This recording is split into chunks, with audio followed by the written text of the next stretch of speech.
জুলাই অভ্যুত্থানের একজন অগ্রদূত ছিলেন, সৈনিক ছিলেন আমাদের ছোট ভাই হাদির উপরে বর্বরোচিত হামলা করা হয়েছে, গুলি করা হয়েছে।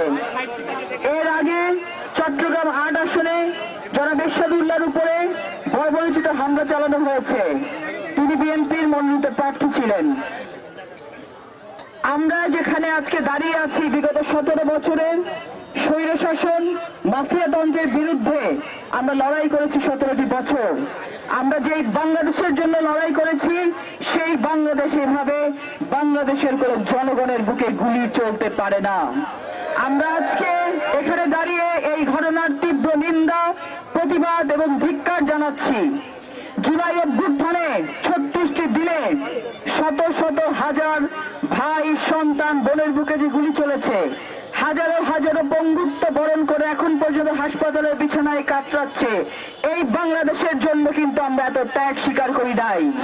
বিগত ১৭ বছরের পুঞ্জীভূত ক্ষোভ, বিগত ১৭ বছরে যত ক্রসফায়ার হয়েছে, যত গুম হয়েছে, যত হামলা হয়েছে, মামলা হয়েছে, ওই সকল কিছুর জবাব হিসেবে জুলাই অভ্যুত্থান সংগঠিত হয়েছে এবং ৫ই আগস্ট বাংলাদেশে এসেছে।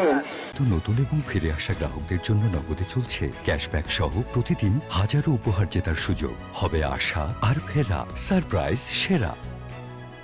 সেই বাংলাদেশে মাফিয়াতন্ত্রের পতন হয়েছে, সেই বাংলাদেশে স্বৈরশাসকের পতন হয়েছে, কিন্তু বাংলাদেশে কিন্তু গণতন্ত্রের যাত্রা এখন পর্যন্ত শুরু হয় নাই।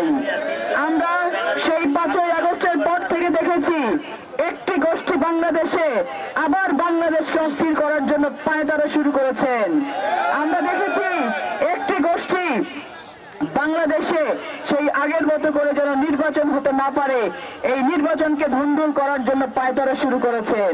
স্বৈরধারী আমলে মাফিয়াতন্ত্রের সরকারের সময় যে কোনো ঘটনা ঘটিয়ে যেমন বিএনপির উপরে দায় চাপাতো, ঠিক একইভাবে একই কায়দায় সেই চক্র কিন্তু আবার বাংলাদেশে যা ঘটছে বিএনপির উপর দায় চাপানোর জন্য পায়তারা মারছে। আমরা সকলকে সতর্ক করে দিতে চাই, আমরা বাংলাদেশ জাতীয়তাবাদী দল, আমরা মানে হচ্ছে বাংলাদেশ। এই বাংলাদেশ যদি রুখে দাঁড়ায়, কেউ পালানোর কোনো জায়গায় পাবেন না। কিন্তু আপনারা সকল ধরনের ষড়যন্ত্রকে নস্যাৎ করে আমরা এগিয়ে যাব একটি নির্বাচনের পথে। সকল ধরনের ষড়যন্ত্রকে মোকাবেলা করে আমরা এগিয়ে যাব একটি গণতন্ত্রের পথে। এই গণতন্ত্রের যাত্রার পথে যারা যারা আসবেন, প্রত্যেকটা কিন্তু বাংলাদেশের মাটিতে জবাবদিহি করতে হবে ইনশাআল্লাহ।